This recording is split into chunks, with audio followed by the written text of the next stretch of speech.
Les talons de Mia Henderson résonnaient sur le pavé alors qu'elle s'approchait de sa maison de banlieue à 2 étages, en pleine nuit, à 2 heures du matin. D'ordinaire, ses cheveux, soigneusement coiffés pour son bulletin d'information, étaient légèrement éparpillés. Elle glissa un doigt sur sa lèvre inférieure, ressentant la trace de rouge à lèvres, un souvenir de sa rencontre passionnée avec Jake, quelques heures plus tôt. Si vous avez aimé la vidéo, n'oubliez pas de vous abonner à ma chaîne, d'activer les notifications, de laisser un like et un commentaire sous la vidéo.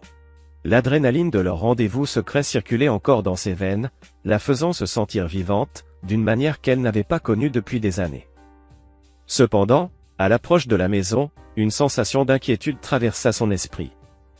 Toutes les lumières étaient allumées, projetant une lumière froide sur la pelouse parfaitement entretenue. C'était inhabituel à cette heure-là. Mia hésita devant la porte d'entrée, sa main flottant au-dessus du bouton de la serrure. Quelque chose clochait.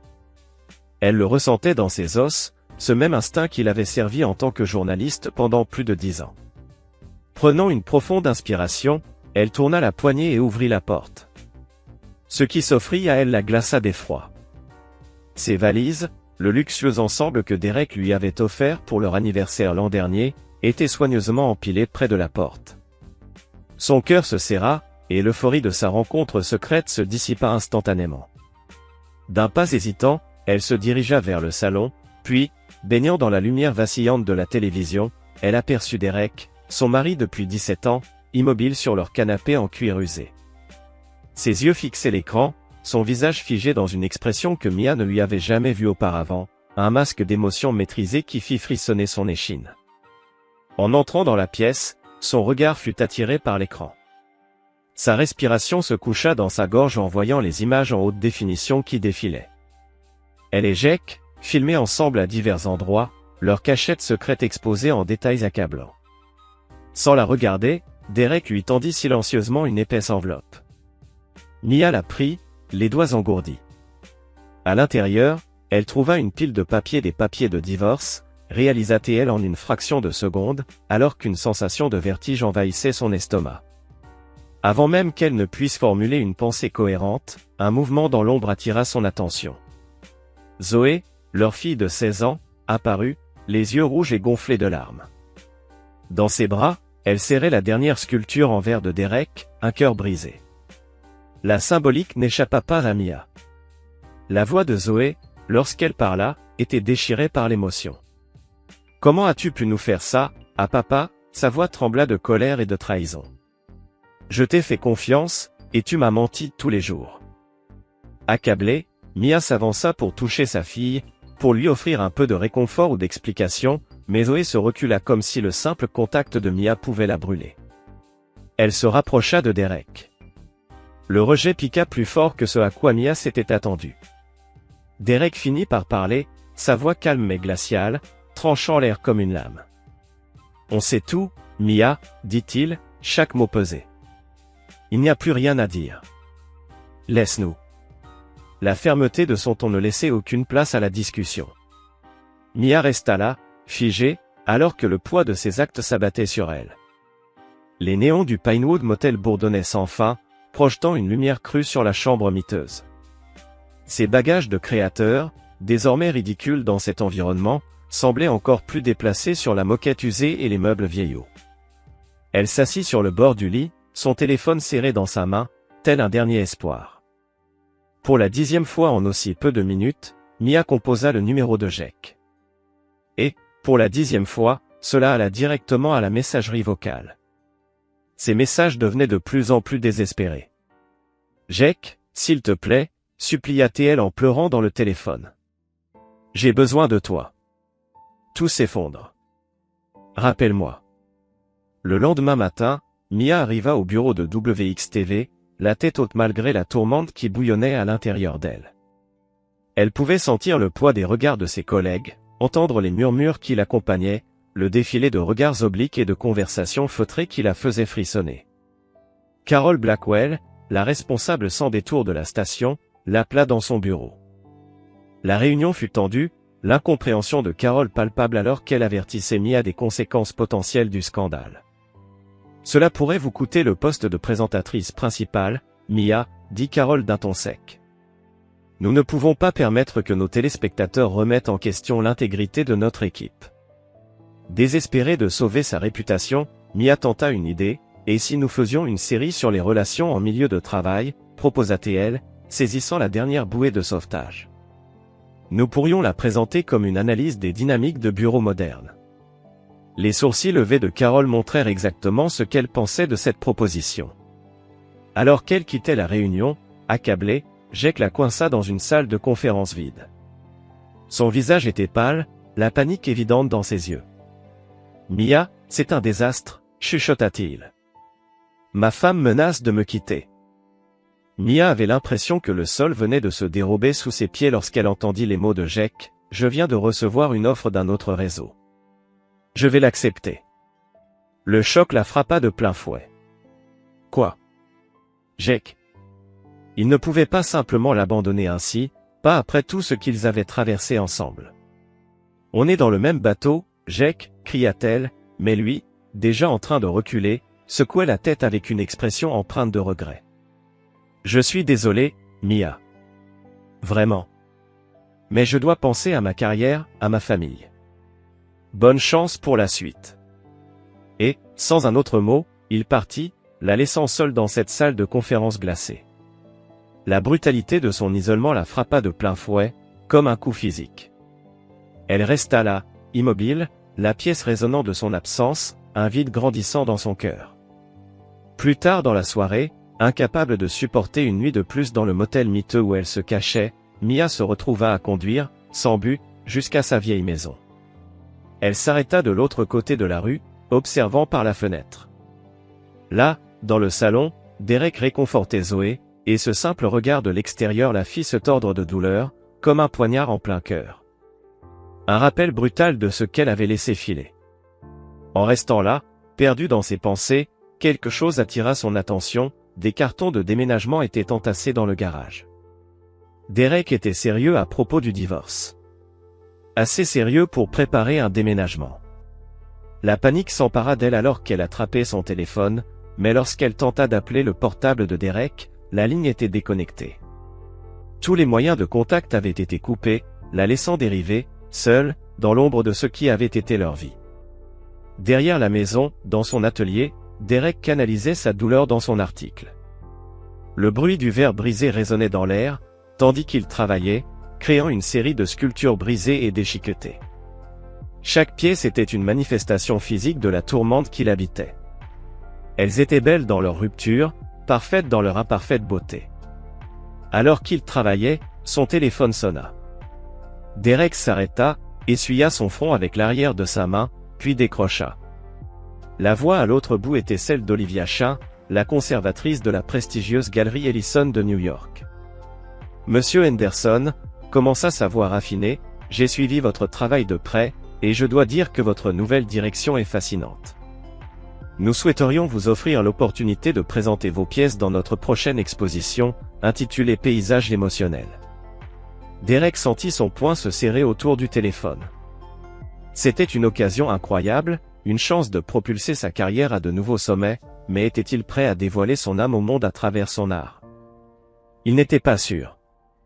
Pendant ce temps, de l'autre côté de la ville, à l'école secondaire de Westfield, Zoé Henderson faisait face à ses propres combats. Les couloirs bourdonnaient de murmures et de commérages. Les regards suivaient chacun de ses pas. Elle baissait la tête, essayant d'ignorer les chuchotements et les regards, jusqu'à ce qu'une voix familière, pleine de méchanceté, brise le silence. « Et, Zoé, ta mère s'amuse avec son nouveau jouet. » Zoé se retourna brusquement pour faire face à Amber, son ancienne meilleure amie. Le sourire cruel d'Amber étincelait de malveillance. Quelque chose en Zoé se brisa. « Tais-toi » hurla-t-elle, se jetant sur Amber. Les deux filles s'affrontèrent, une mêlée de bras et de cheveux volants. Il fallut 2 professeurs pour les séparer, les 2 filles haletantes, leurs vêtements en désordre. « Bureau du principal, maintenant » ordonna l'un des enseignants, sa prise ferme sur le bras de Zoé alors qu'il la conduisait dans le couloir. Plus tard, dans l'après-midi, Derek se retrouva face à Madame Rodriguez, la professeure d'anglais de Zoé. L'inquiétude était évidente dans son regard lorsqu'elle lui tendit un dossier. « Monsieur Henderson, Je suis préoccupé par Zoé, commença-t-elle doucement. C'est notre chute, elle devient de plus en plus isolée. L'incident d'aujourd'hui avec Amber n'est que le dernier d'une série de comportements inquiétants. Derek hocha la tête, le cœur lourd. Il savait que Zoé traversait une épreuve, mais il n'avait pas mesuré l'ampleur de ses souffrances. En sortant de l'école, perdu dans ses pensées, il aperçut une voiture familière dans le parking. La berline élégante de Mia était garée près de l'entrée. Sa mâchoire se serra lorsqu'il réalisa qu'elle tentait de contacter Zoé directement. Il accéléra le pas et arriva à temps pour voir Zoé sortir de l'école. Mia était là, les yeux grands ouverts, suppliant. Elle s'approcha, tendant la main vers sa fille. « Zoé, chérie, s'il te plaît. » implora Mia, mais Zoé la repoussa d'un geste furieux. Son visage était figé dans une expression de douleur et de colère. « Reste loin de moi, » dit Zoé, ses mots tranchants comme une lame. Derek s'interposa entre elles, sa présence calme mais ferme. « Mia, dit-il d'une voix basse et mesurée, il est temps que tu partes. » Mia ouvrit la bouche pour répondre, mais quelque chose dans l'expression de Derek la fit hésiter. Elle s'éloigna lentement, regardant avec impuissance Derek conduire Zoé vers leur voiture. Le trajet de retour fut silencieux. Puis, sans prévenir, Zoé s'effondra. Les sanglots secouaient son corps tandis qu'elle confiait à son père toutes ses peurs et douleurs. « J'ai tellement peur, papa » sanglota-t-elle entre deux pleurs. « Et si elle nous quittait pour de bon ? Et si tu me laissais aussi ?» Derek s'arrêta sur le bas-côté, tourna son visage vers sa fille. Son cœur se brisa en la voyant ainsi, brisée, perdue. Il prit ses mains dans les siennes, son regard doux mais déterminé. « Zoé, dit-il doucement, je ne te quitterai jamais. Nous allons traverser ça ensemble. Je te le promets. » Alors que Zoé pleurait dans ses bras, Derek la serra contre lui, ses propres larmes coulant en silence. Ils restèrent là, père et fille, accrochés l'un à l'autre dans ce monde en ruine, trouvant leur force dans l'amour qu'ils partageaient. 3 mois s'étaient écoulés depuis la nuit où l'univers de Mia Henderson s'était effondré. L'air frais de l'automne portait en lui un parfum de changement, comme les feuilles du jardin des Henderson qui se transformaient, virant du vert au rouge et à l'or. Dans son atelier, Derek se tenait devant sa dernière création, un chef-d'œuvre brisé, fait de morceaux de verre irréguliers, qui semblait capturer l'essence même de la trahison et de la renaissance. Le téléphone sonna, brisant le silence contemplatif de l'atelier. Derek s'essuya les mains sur son tablier de travail avant de répondre. « Monsieur Henderson, ici Olivia Chin de la galerie Ellison », dit la voix raffinée à l'autre bout du fil. « Je vous appelle pour discuter de votre nouvelle série de sculptures, Réflexions brisées. Elle fait sensation dans le monde de l'art. » La prise de Derek sur le téléphone se resserra. Il avait versé toute sa douleur dans ces pièces, sans jamais imaginer qu'elle résonnerait aussi profondément avec d'autres. « Nous aimerions vous offrir une exposition solo, » poursuivit Olivia. « Cela pourrait être un tournant décisif pour votre carrière, Monsieur Henderson. Cela pourrait vous propulser vers la reconnaissance nationale. » L'offre flotta dans l'air, aussi attirante qu'effrayante. L'opportunité de toute une vie, mais à quel prix? Derek sentit son esprit s'emballer. C'était une chance unique, mais il se demandait à quel point cela pouvait bouleverser le fragile équilibre qu'il tentait de maintenir. « Je vais devoir réfléchir, » répondit-il, la voix rauque de l'émotion. « Ma fille, Zoé, je dois aussi prendre en compte comment cela pourrait l'affecter. »« Bien sûr, » répondit Olivia avec une douceur mesurée. « Prenez votre temps, mais pas trop, Monsieur Henderson. Des occasions comme celle-ci sont rares. » Alors qu'il raccrochait, il entendit la porte d'entrée s'ouvrir puis se refermer. Zoé était rentrée de l'école. Il la trouva dans la cuisine, fouillant le réfrigérateur. « Eh, ma grande » dit-il en s'appuyant contre l'encadrement de la porte. « Alors, comment s'est passée l'école » Zoé haussait les épaules, son visage dissimulé derrière la porte du frigo. « Comme d'habitude, rien de nouveau, tu sais bien. » Derek la regarda, son cœur serré. Ces 3 derniers mois avaient été difficiles pour eux deux, mais surtout pour Zoé. Les chuchotements à l'école, les regards pleins de pitié des enseignants, l'absence soudaine de sa mère, tout cela avait laissé une trace. Écoute, Zoé, commença-t-il, hésitant.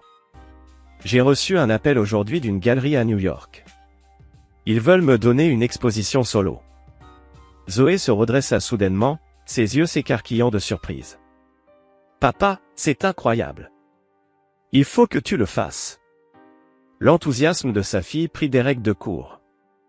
Il n'était pas sûr, il doutait. Tu crois? Je n'étais pas si sûr, je veux dire, avec tout ce qui s'est passé. Zoé ferma la porte du réfrigérateur et se tourna complètement vers lui. À cet instant, Derek aperçut la jeune femme forte et déterminée qu'elle était en train de devenir. « Papa, dit-elle fermement, tu ne peux pas arrêter ta vie à cause de ce que maman a fait. C'est ta chance. Il faut que tu la prennes. » Un nœud se forma dans la gorge de Derek. Il traversa la cuisine et la prit dans ses bras, serrant sa fille contre lui. « Quand est-ce que tu es devenu aussi sage, hein ?» murmura-t-il. Zoé éclata de rire, son visage se cachant contre sa poitrine. « Quelqu'un doit bien être l'adulte ici, » dit-elle avec une pointe de malice. Ils restèrent là, père et fille, enlacés dans la lumière déclinante du soir. Derek sentit une lueur d'espoir s'allumer dans son cœur. Peut-être, juste peut-être, que tout irait bien. À l'autre bout de la ville, dans la salle de rédaction animée de WXTV, Mia Henderson se battait pour garder son poste, ses ongles parfaitement manucurés agrippant son travail avec désespoir. Les chuchotements qui avaient commencé 3 mois plus tôt ne s'étaient pas estompés. Au contraire, ils étaient devenus de plus en plus bruyants, insistants. Mia était assise à son bureau, fixant l'écran de son ordinateur sans vraiment le voir. Sa position de chef des présentateurs, autrefois enviée, semblait désormais précaire, au mieux. Elle avait besoin de quelque chose, n'importe quoi, pour changer l'opinion publique. Une idée commença à germer dans son esprit. C'était risqué, potentiellement catastrophique, mais c'était peut-être sa seule chance. Déterminée, Mia se leva et se dirigea droit vers le bureau de Carol Blackwell. La directrice de la station leva les yeux en la voyant entrer, son expression un mélange de fatigue et de méfiance. Et la résignation, qu'est-ce que c'est? Mia Carol posa la question sans détour, sans perdre de temps avec des politesses superficielles. Mia prit une profonde inspiration, son regard déterminé. J'ai une idée pour une nouvelle série, quelque chose qui pourrait vraiment toucher nos téléspectateurs, dit-elle. Carol, qui semblait déjà un peu sceptique, s'inclina en arrière dans son fauteuil, son regard trahissant une certaine réserve. Je t'écoute, répondit-elle, l'air dubitative.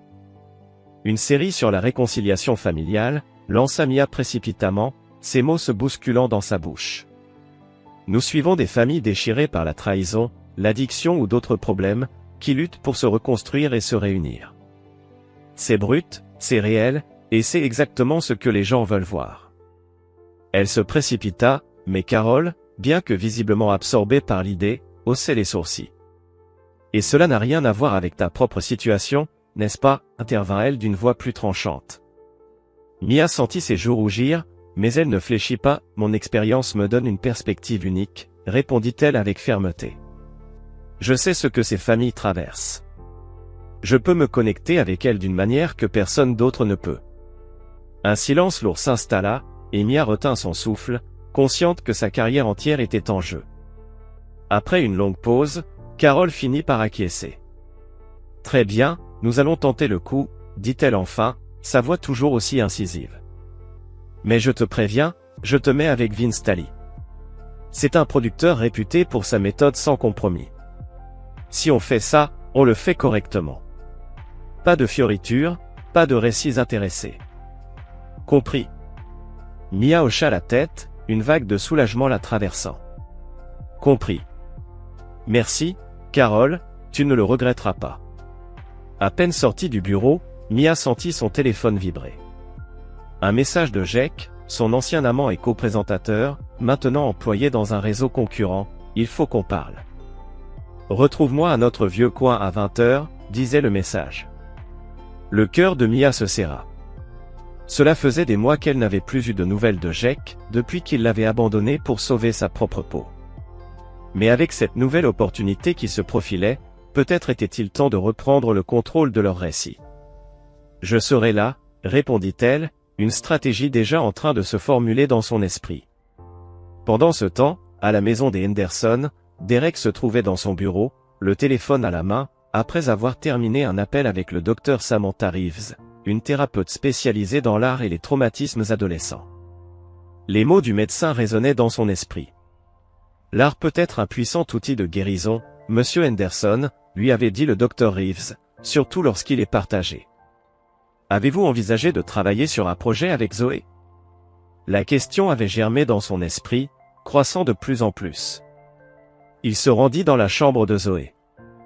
Elle était là, ses écouteurs vissés sur les oreilles, plongés dans le dessin. Et, dit-il doucement, en la tapotant sur l'épaule. Zoé leva les yeux, enlevant ses écouteurs. Je pensais, que dirais-tu de collaborer sur une œuvre ensemble? Quelque chose de grand, peut-être pour l'exposition. Les yeux de Zoé s'illuminèrent et un sourire éclaira son visage. Vraiment? Tu veux que l'on travaille ensemble? Derek acquiesça, son excitation grandissant. Absolument. Tes photographies et mes sculptures en verre, je pense qu'on pourrait créer quelque chose de vraiment spécial. Alors que père et fille commençaient à planifier, esquissant des idées et échangeant des pensées, une chaleur envahit la pièce. Pour la première fois depuis des mois, des éclats de rire résonnèrent à travers la maison, comme les premiers signes d'une guérison en marche. À la galerie Ellison, l'anticipation était palpable. L'élite artistique de New York se mêlait parmi les dernières créations de Derek Henderson. Le bruit des flûtes de champagne se mélangeait aux conversations murmurées, l'excitation emplissant l'air. L'exposition de Derek, Réflexions brisées, un voyage à travers la trahison, avait fait sensation, et les critiques pleuvaient. Olivia Chain, la conservatrice de la galerie, se faufila dans la foule, une fierté évidente sur ses lèvres légèrement relevées. Elle s'arrêta devant une sculpture particulièrement frappante, une pièce de verre bleu et transparent, aux surfaces fracturées qui captaient la lumière d'une manière fascinante. « Exquise, n'est-ce pas ?» murmura-t-elle à un critique d'art, en le regardant admirer la sculpture. L'émotion brute, la maîtrise technique. Henderson a vraiment surpassé les attentes. Le critique hocha la tête, prenant des notes à toute vitesse. C'est viscéral, on ressent la douleur, la colère, mais il y a autre chose, de l'espoir, peut-être. Vraiment remarquable. De l'autre côté de la pièce, Derek se tenait aux côtés de Zoé. Tous deux vêtus de leurs plus beaux habits, Zoé avait glissé sa main dans le bras de son père, ses yeux brillants de fierté en voyant les réactions des invités. « Papa, murmura-t-elle, ils adorent. Regarde-les tous. » Derek serra sa main, la gorge serrée d'émotion. « On l'a fait, ma grande. On l'a vraiment fait. » Au fur et à mesure qu'il traversait la galerie, Derek fut arrêté à plusieurs reprises par des admirateurs.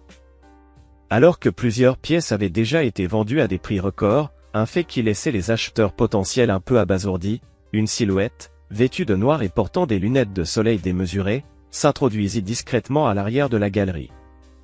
Mia Henderson sentit son cœur s'emballer tandis qu'elle observait la scène devant elle. Le déguisement lui paraissait absurde, mais elle ne pouvait pas se permettre d'être reconnue. L'idée de gâcher ce moment pour Derek et Zoé était insupportable. Elle se faufila à travers la foule, ses yeux fixés sur sa famille d'autrefois. Derek avait changé. Il semblait plus confiant, presque rayonnant. Quant à Zoé, un petit souffle de Mia se coucha dans sa gorge. Sa fille souriait. Vraiment souriait, d'une manière que Mia n'avait pas vue depuis des années. La réalité de tout ce qu'elle avait perdu la frappa de plein fouet, comme un coup physique. Elle chancela légèrement, heurtant une femme grande, aux cheveux noirs lisses. « Oh, je suis tellement désolé », marmonna Mia en tentant de la contourner. Mais les yeux de la femme se plissèrent, un éclair de reconnaissance traversant son visage.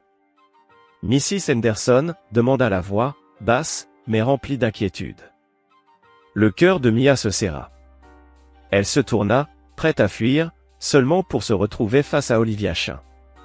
L'expression de la conservatrice de la galerie était un mélange de surprise et de pitié, peut-être.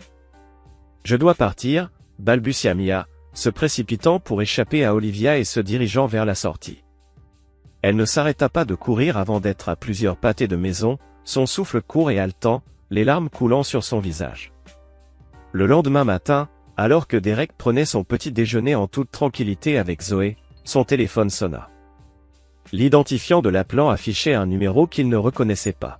« Bonjour », répondit-il prudemment. « Monsieur Henderson ? Ici Sarah de Good Morning America. Nous aimerions vous inviter à l'émission pour discuter de votre travail et de votre ascension fulgurante dans le monde de l'art. Seriez-vous disponible cette semaine ? » Derek faillit s'étouffer avec sa tasse de café. « Excusez-moi, vous avez dit Good Morning America ?» Les yeux de Zoé s'agrandirent, et un large sourire se dessina sur son visage. Elle lança un pouce en l'air vers son père. « Oui, monsieur », continua Sarah au téléphone. « Votre exposition Réflexions brisées a fait sensation. Nous pensons que nos téléspectateurs seraient fascinés par votre histoire. » Derek prit une grande inspiration, tentant de se ressaisir. « Ce serait un honneur, » répondit-il enfin. « Merci pour cette opportunité. » En raccrochant, Zoé se jeta dans ses bras, l'enveloppant d'une étreinte forte et enthousiaste. « Papa, c'est énorme !» s'exclama-t-elle. « Tu vas être incroyable. » Derek la serra contre lui, un mélange d'excitation et de nervosité tourbillonnant dans son estomac. « J'espère, mon petit, j'espère. » Le jour de l'interview, un ciel clair et lumineux se leva, et Derek, assis dans la salle verte, ajusta sa cravate pour la 100e fois. Une assistante de production passa la tête par la porte. « Monsieur Henderson, vous êtes dans 5 minutes. » En entrant sur le plateau, les lumières éclatantes et les multiples caméras l'aveuglèrent un instant. Il prit une profonde inspiration. Il pouvait le faire. Il devait le faire. L'animatrice, une femme au visage amical nommée Rebecca, lui sourit chaleureusement. « Bienvenue, Derek. Nous sommes ravis de vous avoir ici aujourd'hui. Votre exposition Réflexions brisées a secoué le monde de l'art. Pouvez-vous nous parler un peu de l'inspiration derrière cette œuvre ?» Derek marqua une pause, choisissant soigneusement ses mots. « La vie a une façon de nous surprendre », commença-t-il d'une voix ferme.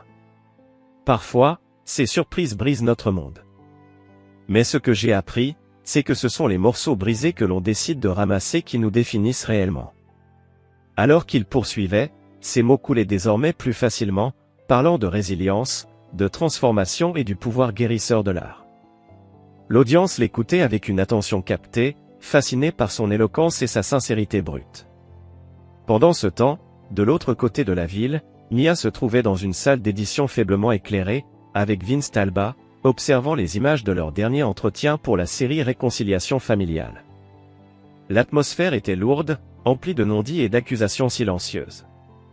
À l'écran, une femme d'âge moyen s'essuyait les yeux avec un mouchoir. « Je ne comprends tout simplement pas, » disait-elle, la voix étranglée. « Comment peut-on trahir sa famille de cette manière ? Ne réalise-t-il pas les dégâts qu'il cause ?» Mia se redressa, mal à l'aise dans son siège, consciente des similitudes frappantes avec sa propre situation. Vince, toujours à l'affût de la moindre opportunité, intervint. « Tu sais, Mia, dit-il, sa voix délibérément détendue, je pense que nos téléspectateurs se connecteraient vraiment à ton histoire. As-tu déjà envisagé de partager tes propres expériences devant la caméra ?» Mia tourna brusquement la tête, les yeux écarquillés. « Non. Je ne pourrais pas. » Vince se pencha en avant, son expression prenant un tournant plus sérieux. « Réfléchis Y. Ça pourrait être puissant, brut, authentique. N'est-ce pas ce que cette série recherche ? » L'idée la terrifiait, mais une petite voix en elle se demanda si ce n'était pas sa chance de rédemption. Avec des mains tremblantes, elle acquiesça, tout bas.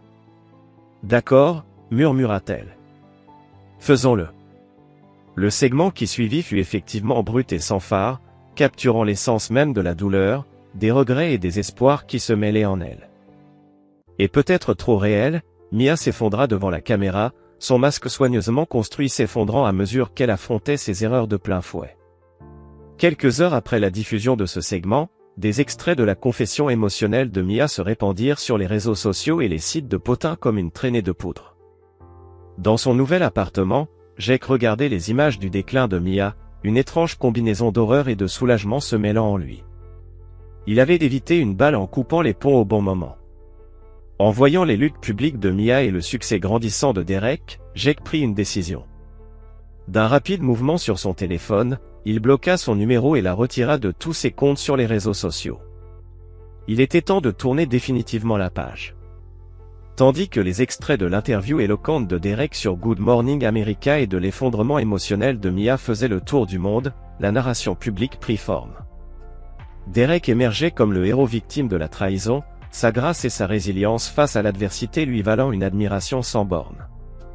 Mia, de son côté, se retrouvait fermement cantonnée au rôle de la méchante déchue, ses tentatives de rédemption accueillies avec scepticisme et moquerie. Le contraste n'aurait pas pu être plus frappant. Et tandis que Derek et Mia restaient éveillés cette nuit-là, regardant leurs plafonds respectifs, ils ne pouvaient s'empêcher de se demander à quel point leur chemin avait pris des directions opposées, quelques mois seulement après cette fameuse nuit où tout avait basculé. Le succès de l'exposition de Derek et sa participation à Good Morning America lui ouvrirent des portes qu'il n'avait jamais imaginées. Assis dans son studio, entouré de pièces inachevées et de croquis, une idée commença à prendre forme dans son esprit. Il pensa aux premières semaines difficiles après le départ de Mia, à quel point Zoé avait été perdue et en colère.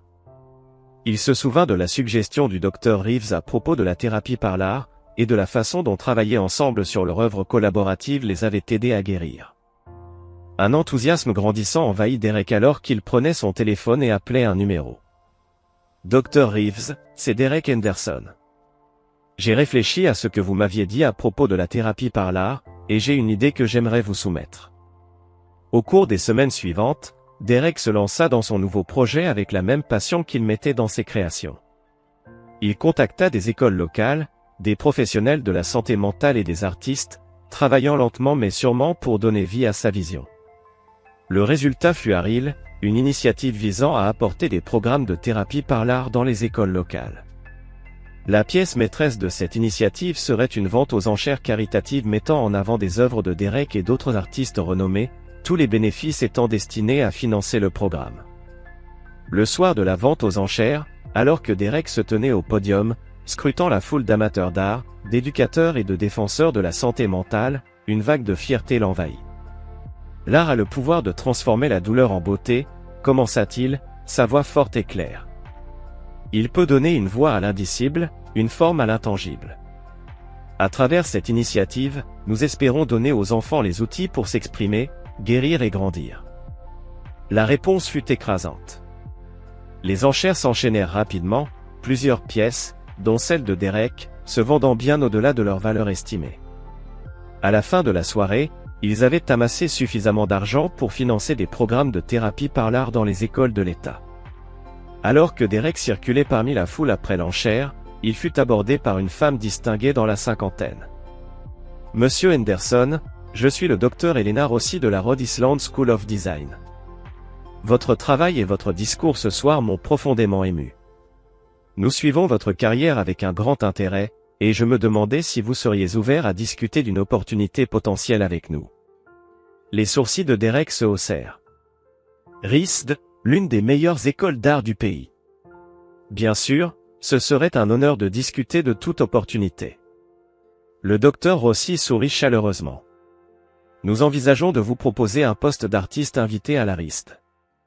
C'est une opportunité prestigieuse qui vous permettrait de partager votre expertise avec nos étudiants tout en poursuivant votre propre parcours artistique. L'esprit de Derek s'emballa. Cette offre était incroyable, mais cela signifierait encore un autre déménagement. Il pensa à Zoé, à tout ce qu'ils avaient accompli pour reconstruire leur vie ici. C'est une offre incroyable, dit-il prudemment, mais je dois en discuter avec ma fille. Nous avons traversé beaucoup de choses, et tout changement majeur l'affecterait aussi. Le docteur Rossi hocha la tête, compréhensive. Bien sûr, prenez votre temps pour y réfléchir. Nous croyons que votre perspective unique est. Son talent serait inestimable pour nos étudiants. Tandis que Deka conduisait, ses pensées tourbillonnaient avec des possibilités infinies. Lorsqu'il rentra chez lui, il la trouva dans sa chambre, entourée de photographies étalées sur son lit. « Eh bien, ma petite, dit-il en s'appuyant contre l'encadrement de la porte, c'est quoi tout ça ? Zoé leva les yeux, ses yeux brillants d'excitation. Papa, regarde, j'ai travaillé sur une série. Je l'appelle À travers les fissures. Derek s'avança, curieux, et examina les photos. Elles étaient magnifiques. Des images poignantes capturant des instants de leur vie au cours des derniers mois, du verre brisé, des jupes suspendues, de la nouvelle croissance, des ombres qui cédaient la place à la lumière. Un nœud se forma dans sa gorge. Zoé, elles sont incroyables, souffla-t-il, admirant la beauté brute et sincère de son travail. Zoé sourit, rayonnante. Merci, papa. Je les ai postées sur les réseaux sociaux, et devine quoi? Le centre jeunesse en ville veut les exposer dans leur prochaine vitrine. Derek la prit dans ses bras, un immense sentiment de fierté gonflant sa poitrine. C'est incroyable, mon cœur. Je suis tellement fier de toi. Alors qu'ils se séparaient, Derek prit une profonde inspiration. Tu sais, il y a quelque chose qui s'est passé aujourd'hui, et j'aimerais t'en parler. Il expliqua l'offre qu'il avait reçue de RSD, observant attentivement son visage pour en capter la réaction. À sa grande surprise, les yeux de Zoé s'illuminèrent. Papa, c'est énorme. RSD, c'est l'école rêvée pour les artistes, tu dois accepter. Derek sourit et secoua la tête, se sentant un peu perdu. Ça signifierait déménager, quitter tout ce que nous avons ici. L'expression de Zoé se fit soudainement plus sérieuse. Je sais, mais regarde tout ce qu'on a traversé. Peut-être que c'est notre chance de repartir à zéro, ensemble. Ils discutèrent longuement de la possibilité de déménager, et à ce moment-là, le téléphone de Derek émit une notification. Il s'arrêta net lorsqu'il aperçut l'expéditeur, Mia. Le message était court, presque clinique. Derek, je rédige un livre sur mes expériences de l'année passée. J'aimerais inclure ton histoire de réussite dans le récit. Serais-tu prêt à en discuter avec moi? Mia. Derek fixa l'écran, une vague d'émotion l'envahissant. Une partie de lui voulait effacer immédiatement l'email et ne plus jamais se retourner, avancer sans regarder en arrière. Mais une autre part de lui, une partie qu'il croyait enfouie, chuchotait que cette rencontre pourrait être une occasion de trouver une forme de clôture. Il montra l'email à Zoé, observant sa réaction. Elle fronça les sourcils, puis leva les yeux vers lui, une maturité bien au-delà de son âge dans son regard. « Et toi, papa, qu'en penses-tu » demanda-t-elle doucement. Derek passa une main dans ses cheveux, soupirant profondément. « Je ne sais pas, ma chérie. Une part de moi pense que c'est une mauvaise idée, mais l'autre, peut-être que c'est enfin l'occasion de tout clore, d'un coup pour de bon. » Zoé acquiesça lentement. « Peut-être que c'est ça. Peut-être que c'est l'occasion pour maman de comprendre ce qu'elle nous a fait. » Après un moment de réflexion silencieuse, Derek répondit à l'email. « Mia, je suis prêt à te rencontrer. Dis-moi quand t'es où. Derek. » En appuyant sur renvoyer, il ressentit un poids se lever de ses épaules. Quelle que soit la suite, lui et Zoé la traverseraient ensemble. Ils avaient affronté la tempête et en étaient sortis plus forts. Maintenant, avec de nouvelles opportunités à l'horizon, ils étaient prêts à écrire le prochain chapitre de leur histoire, selon leurs propres termes. Le Bluebird Café se trouvait niché entre une librairie et un café tendance, son extérieur pittoresque dissimulant la tension qui y bouillonnait. Mia Henderson était installée à une table dans un coin, ses doigts frappant anxieusement le bois poli. Elle était arrivée tôt, déterminée à répéter une dernière fois son discours avant que Derek ne se présente. Ses cheveux, autrefois impeccablement coiffés pour le journal télévisé, tombaient désormais autour de son visage, et les cernes sous ses yeux témoignaient des nuits sans sommeil passées à agoniser sur chaque mot de sa proposition de livre. Cette rencontre était sa dernière chance, son ultime tentative pour sauver quelque chose des décombres de sa vie. À l'extérieur, Derek Henderson était assis dans sa voiture, les mains crispées sur le volant. Il avait fait plusieurs fois le tour du café avant de finalement se garer, chaque tour étant une tentative pour se préparer à ce qui l'attendait. Le poids du dossier sur le siège passager semblait de plus en plus lourd à chaque seconde, comme un souvenir tangible de la douleur que Mia lui avait infligée. À l'intérieur se trouvaient les notes de thérapie de Zoé, des rapports scolaires, des extraits de son projet photographique. Un véritable récit de trahison et de reconstruction. et ses conséquences. Derek prit une profonde inspiration avant de sortir enfin de la voiture. Il redressa sa veste, un geste automatique qui lui venait de ses jours passés en tant que souffleur de verre respecté, un métier qu'il avait pratiqué avec une passion inébranlable. Aujourd'hui, il était une étoile montante dans le monde de l'art. L'ironie de la situation n'échappa pas à son esprit, son plus grand succès était né de sa douleur la plus profonde. Alors qu'il franchissait la porte du café, la cloche au-dessus de celle-ci tinta doucement, annonçant son arrivée. Mia leva soudainement la tête. Ses yeux s'écarquillèrent en rencontrant les siens.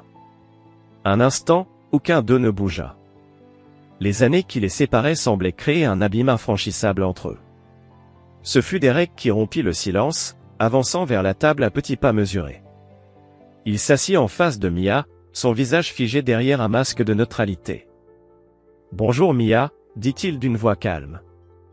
Mia avala difficilement sa salive, son discours préalablement préparé s'évaporant en un instant. « Derek, je te remercie d'être venu », dit-elle d'une voix tremblante. Un silence gêné s'installa autour d'eux, lourd de tous ces mots jamais prononcés.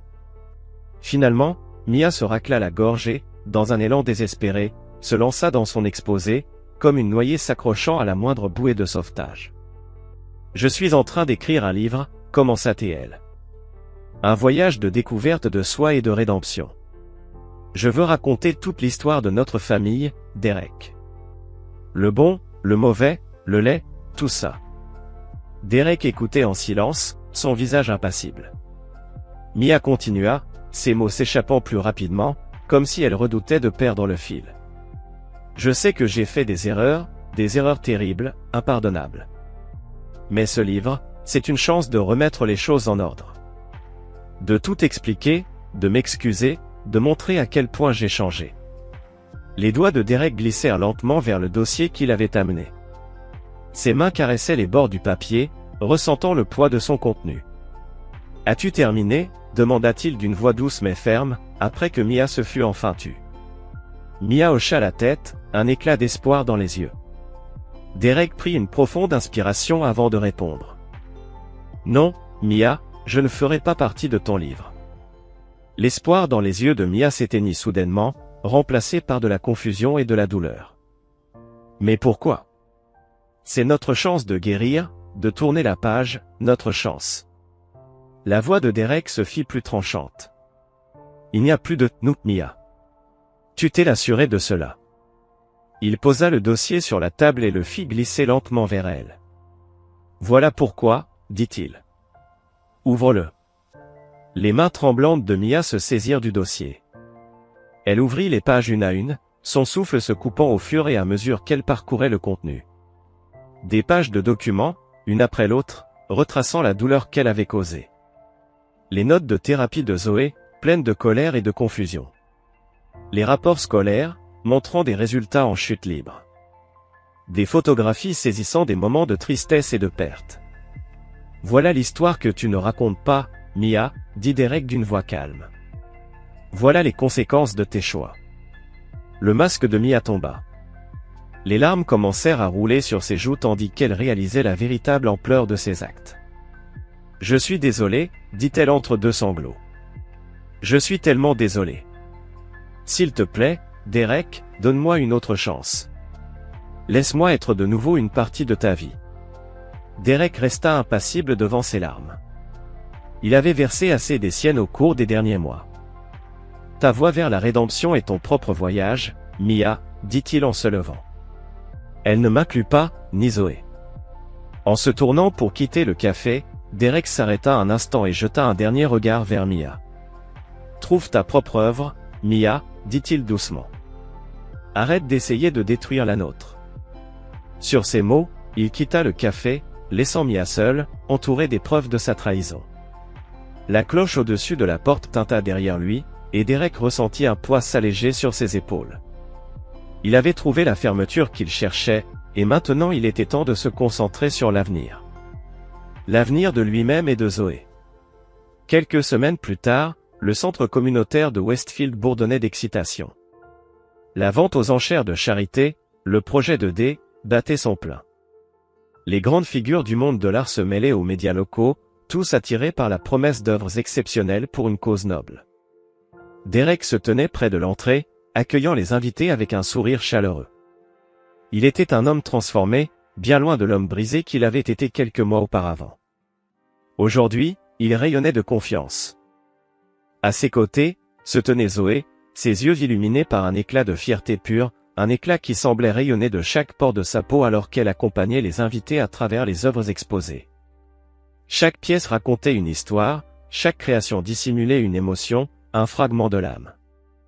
Zoé, avec une grâce calme et une assurance nouvelle, expliquait aux visiteurs l'origine des œuvres, leur permettant de s'immiscer dans l'univers intime de chaque artiste. La série photographique Through the Crack qu'elle avait créée avait suscité un intérêt considérable, captivant des regards curieux et lui offrant une place bien méritée dans cette vente aux enchères prestigieuse, à côté des artistes les plus établis. C'était une reconnaissance de son travail, de son regard, et de la profondeur qu'elle avait su insuffler à ses photographies. D'un geste fluide, Zoé tourna la tête vers une des sculptures de verre de Derek, une œuvre qu'il avait intitulée Résilience en bleu, un chef-d'œuvre où la lumière semblait se noyer dans des nuances d'azur et d'indigo. Elle désigna la pièce d'un mouvement de la main, attirant l'attention du public sur l'aspect symbolique de la création. Mon père a créé cette œuvre pour symboliser notre parcours de l'année écoulée, expliqua-t-elle d'une voix claire et posée, mais qui portait une émotion qu'elle avait su mûrir au fil des épreuves. Sa voix résonnait dans la pièce, douce mais pleine de conviction, un écho de tout ce qu'elle avait vécu. Derek, se tenant à ses côtés, posa une main bienveillante sur son épaule, admirant en silence la maturité de sa fille. Elle avait été son pilier, leur lien s'était renforcé au fil du temps, à travers la douleur, la perte et la guérison. En cette soirée particulière, ils étaient plus unis que jamais, chacun devenant le reflet de la résilience de l'autre. La soirée se déroulait sans accroc, et alors que Derek se rendait sur scène pour s'adresser à la foule, il ressentit cette montée de chaleur dans la poitrine, ce frisson qui précède l'instant où l'on sait que l'on doit parler d'une vérité plus grande que soi.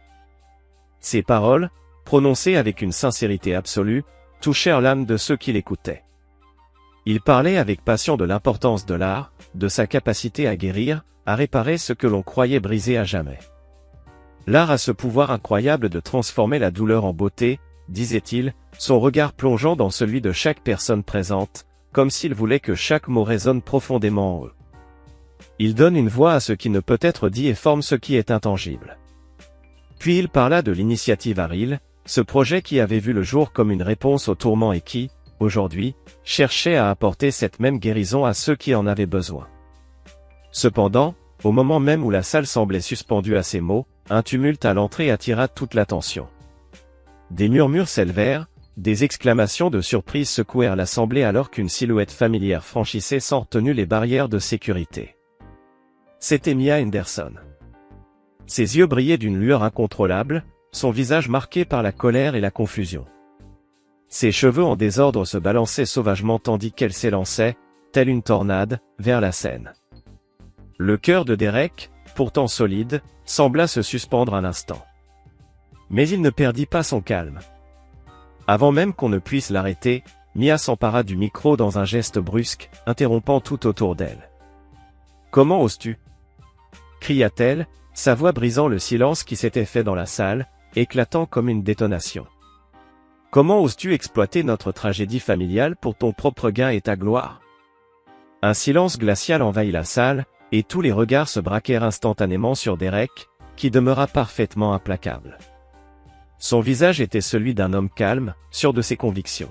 « Mia, répondit-il d'une voix grave mais douce, ce n'est pas une question d'exploitation, mais de transformation. Notre douleur, aussi profonde soit-elle, peut se métamorphoser en quelque chose de beau. Elle peut devenir une lumière pour ceux qui en ont besoin. » D'un simple mouvement de l'œil, Derek aperçut Zoé qui, sans hésiter, se dirigeait résolument vers la scène. Un instant, une peur sourde se glissa dans son esprit. La revoir, après tant d'années, allait-elle bouleverser tout ce qu'ils avaient bâti? Mais dès qu'elle monta sur scène, il comprit que cette peur était infondée. Zoé ne recula pas, ne se laissa pas submerger par l'angoisse. Elle se tint fièrement à ses côtés, sa posture droite et affirmée, ses yeux ancrés dans ceux de Mia et de la foule. La même détermination que Derek avait vu grandir en elle se lisait désormais clairement sur son visage. « Ce que papa a fait n'a rien à voir avec toi, » dit-elle, sa voix résonnant avec une clarté frappante, et une force tranquille qui n'était plus seulement celle d'une jeune fille, mais d'une femme qui avait traversé l'adversité. Cela concerne notre chemin de croissance, de guérison. Je suis fier de ce que nous sommes devenus, fier de ce que nous avons créé. Le visage de Mia se décomposa sous le poids de ces mots. La colère, qui l'avait envahi tout à l'heure, s'évaporait lentement, remplacée par la douloureuse prise de conscience de son erreur. Elle tenta de reculer, de justifier ses actions, mais ses paroles n'atteignirent plus personne. Elles se perdirent dans l'indifférence de la foule, tandis que les gardes de sécurité s'avançaient calmement pour l'éloigner de la scène. Ses supplications se faisaient de plus en plus faibles, noyées dans les murmures de soutien et d'encouragement des invités. Derek, son cœur rempli de fierté, se tourna vers Zoé et la prit dans ses bras, serrant sa fille contre lui avec toute la tendresse et l'admiration qu'il ressentait. « Je suis tellement fier de toi », murmura-t-il. Et alors qu'il se détachait, il réalisa que, bien au-delà du soutien qu'il recevait, ce moment marquerait un tournant. Les téléphones braqués sur eux capturaient cette scène intense, ce face-à-face que les réseaux sociaux s'empresseraient de relater dès le lendemain. Mais à cet instant précis, rien de tout cela ne comptait. Seule la force qu'il voyait dans les yeux de Zoé, l'étreinte indestructible qu'ils partageaient, importait. C'était la preuve qu'ils étaient plus forts que tout. Lorsque la vente aux enchères reprit, l'atmosphère dans la salle avait changé. Il y avait maintenant un respect plus profond pour l'histoire derrière chaque œuvre, pour la souffrance et la beauté qu'elle recélait. Les enchères grimpèrent rapidement, chaque œuvre trouvant une nouvelle maison, un nouveau cœur prêt à être touché par son message. À la fin de la soirée, alors que Derek et Zoé se tenaient au milieu des chevalets vides, des socles abandonnés et des souvenirs d'un événement qui les avait transformés, ils se regardèrent en silence. Ils savaient qu'ils avaient accompli quelque chose de véritablement spécial. Ils avaient pris leur douleur, l'avaient forgée en un objectif, et transformé leur tragédie en un triomphe. Et tandis qu'ils s'avançaient côte à côte dans la fraîcheur de la nuit, leurs bras s'entrelacés, prêts à affronter ensemble tout ce que l'avenir leur réservait, les semaines qui suivirent l'exposition caritative de l'art allaient marquer un tournant décisif dans la vie de Derek Henderson. Le monde semblait soudainement tourner autour de lui, et son téléphone ne cessait de vibrer, chaque appel ou message une nouvelle vague d'opportunités. L'affrontement dramatique qu'il avait eu avec Mia, en public, avait fait le tour du monde. Ce qui était déjà un événement marquant avait littéralement explosé, se transformant en une sensation nationale. Les réseaux sociaux, la télévision, la presse, tout le monde parlait de l'incident, de la confrontation qui avait révélé les failles et les blessures des deux protagonistes, transformant ainsi une simple enchère en un spectacle mondial. Des écoles de tout le pays commençaient à prendre contact avec Derek, l'un après l'autre, désireuses d'introduire des programmes de thérapie par l'art. Les psychologues et les professionnels de la santé mentale se sont empressés de saluer l'initiative, soulignant l'énorme pouvoir de guérison que l'expression artistique pouvait avoir sur les traumatismes. L'art devenait ainsi un remède, un outil thérapeutique capable de transformer les douleurs les plus profondes en quelque chose de lumineux et réparateur. Dans son studio, plongé dans un chaos créatif, sculptures inachevées, croquis éparpillés un peu partout, Derek se trouvait dans une sorte de transe créative. Ses pensées étaient ailleurs, lorsqu'une porte s'ouvrit soudainement. Son agent Sarah fit irruption, une pile de papier dans les bras, un sourire éclatant sur le visage. « Derek, tu n'en croiras pas ce qui vient de se passer, » s'écria-t-elle, les yeux brillants d'excitation.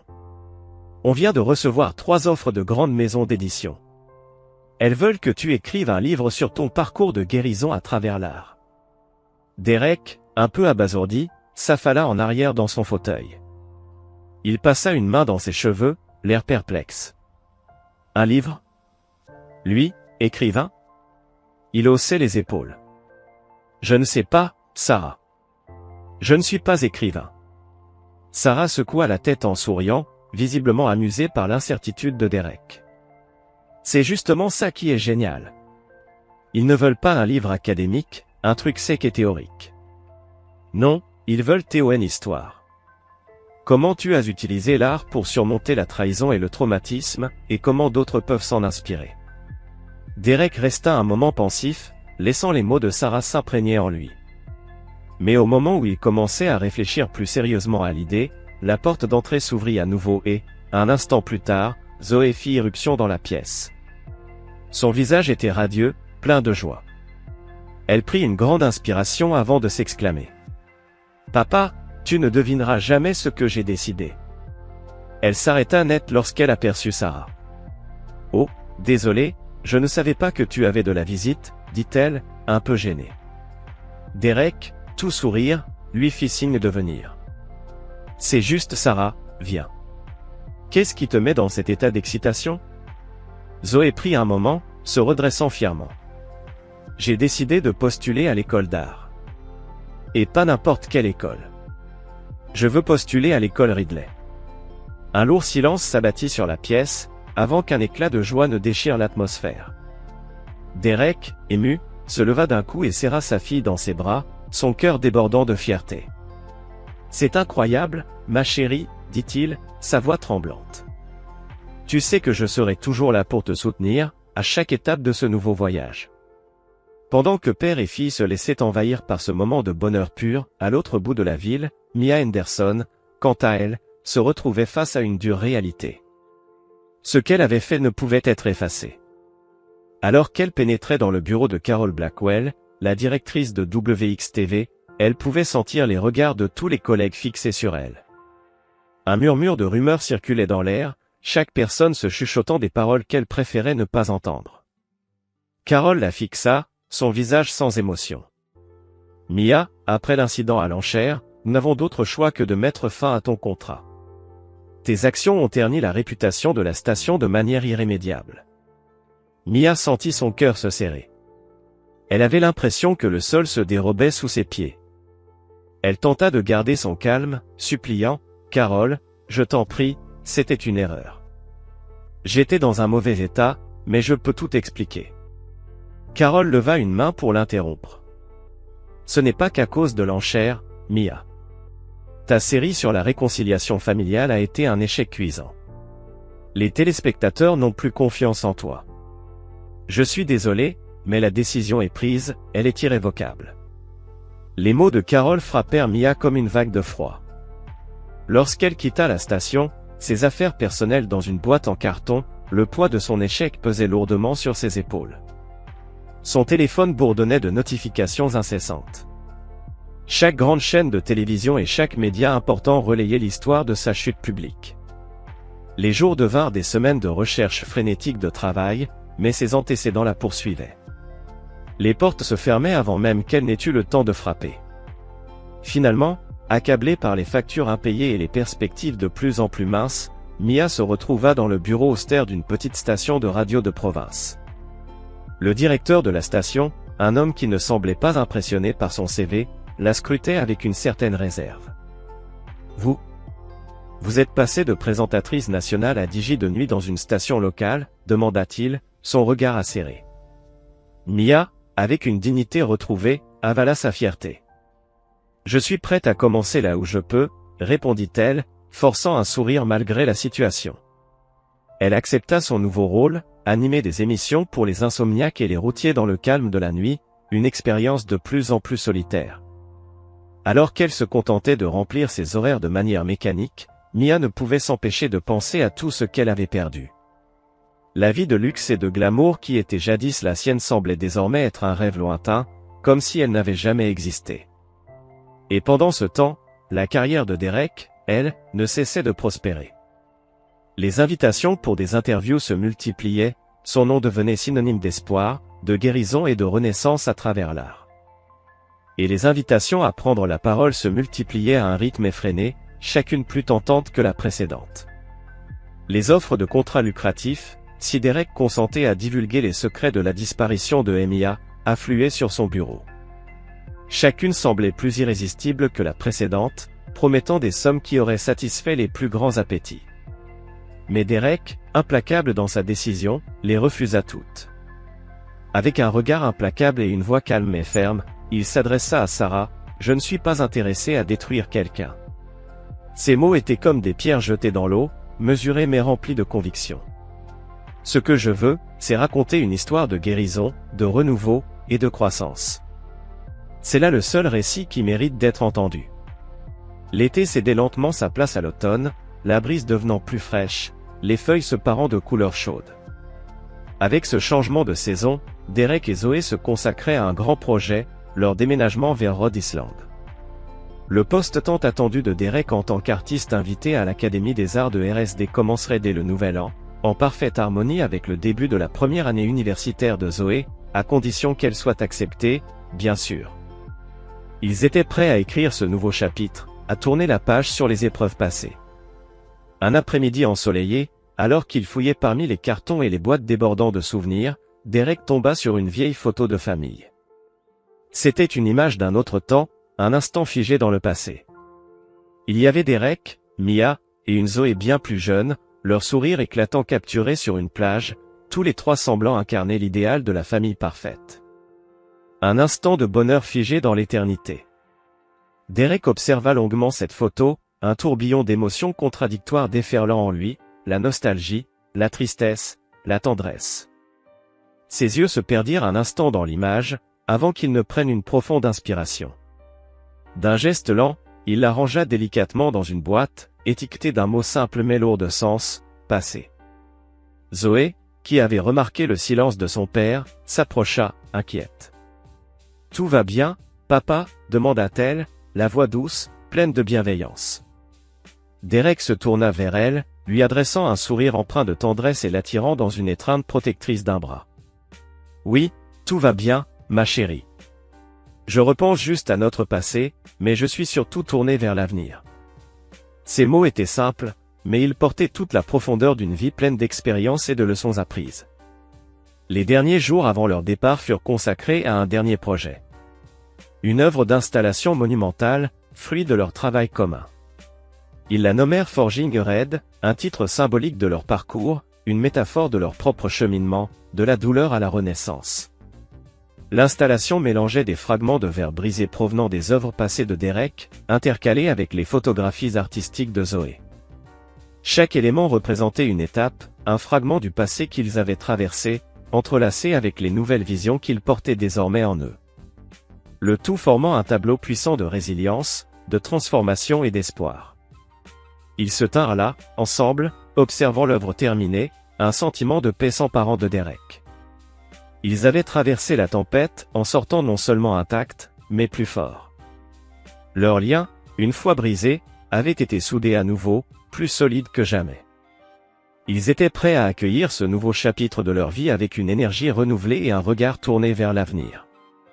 L'histoire atteint son apogée lors d'une matinée glaciale de janvier, quand, devant une foule d'étudiants et de professeurs, Derek et Zoé se tenaient fièrement devant leur œuvre Forging Ahead, exposée lors de l'exposition d'accueil de l'Académie.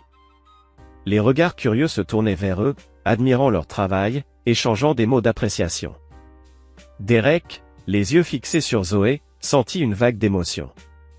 Il la regarda non seulement comme sa fille, mais comme une jeune artiste d'exception. En une seule année, elle avait parcouru un chemin impressionnant. Elle avait affronté des défis que beaucoup d'adultes n'auraient jamais surmontés, et elle était là, prête à se jeter dans l'inconnu, avec une confiance inébranlable. « Tu es prête pour ça ?» demanda-t-il en lui serrant doucement la main. Zoé leva les yeux vers lui, un éclat d'excitation et de détermination dans ses yeux. Elle souriait, pleine de cette confiance qui n'appartient qu'à ceux qui ont appris à se relever, encore et encore.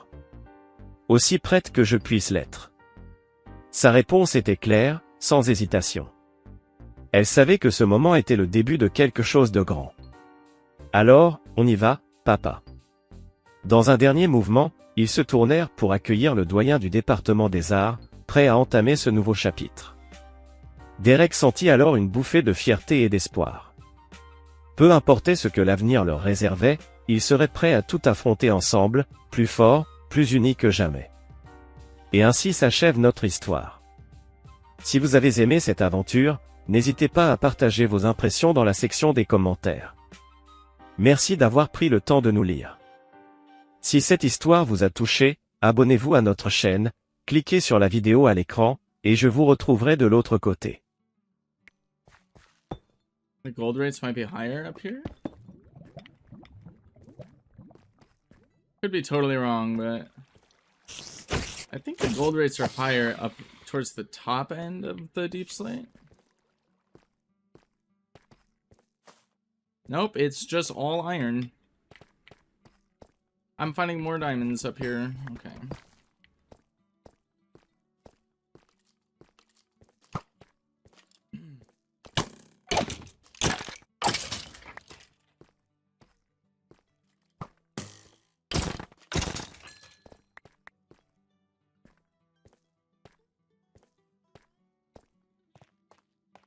A coin reward should be giving you X-ray. I know, I have a lot of ideas for coin redemptions, but I have no control, unfortunately.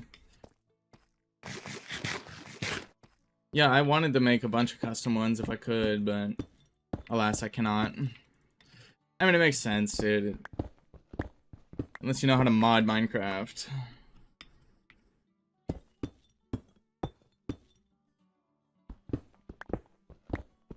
Alrighty, we're finally getting out of the cave. I'm excited for that, at least.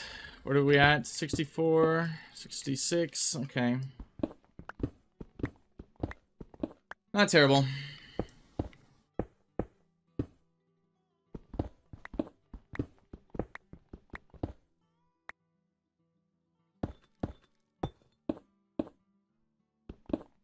Bang.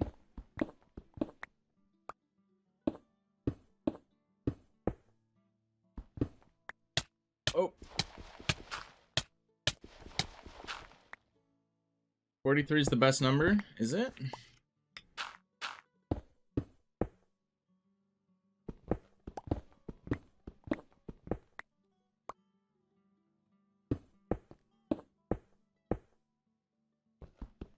Ew, copper, get this shit out of my inventory. All my homies hate copper.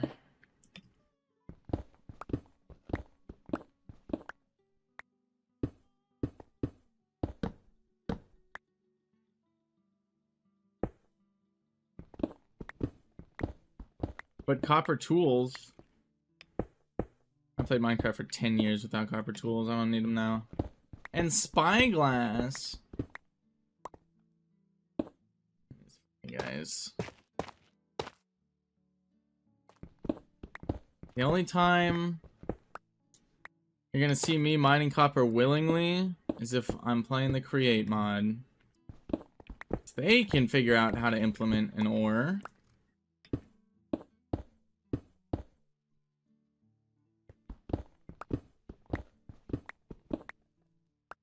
Alrighty, where's the surface?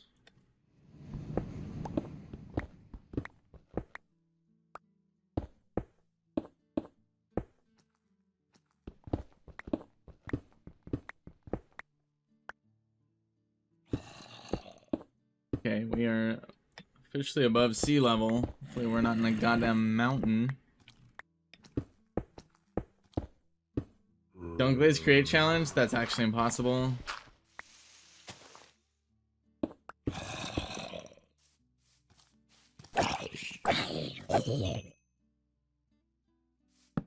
There's hard challenges and then there's actually legitimately undoable. And that is one of them. Okay.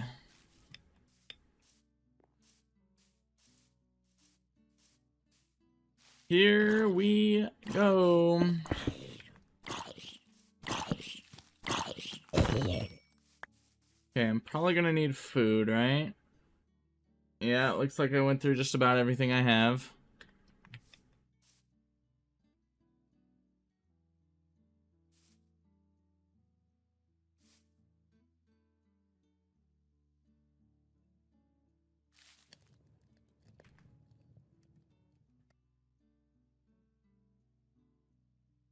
I'm over it.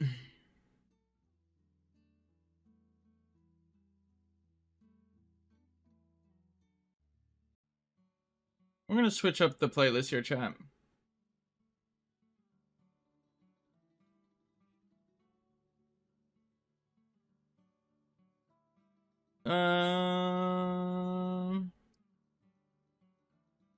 Fuck it, sure.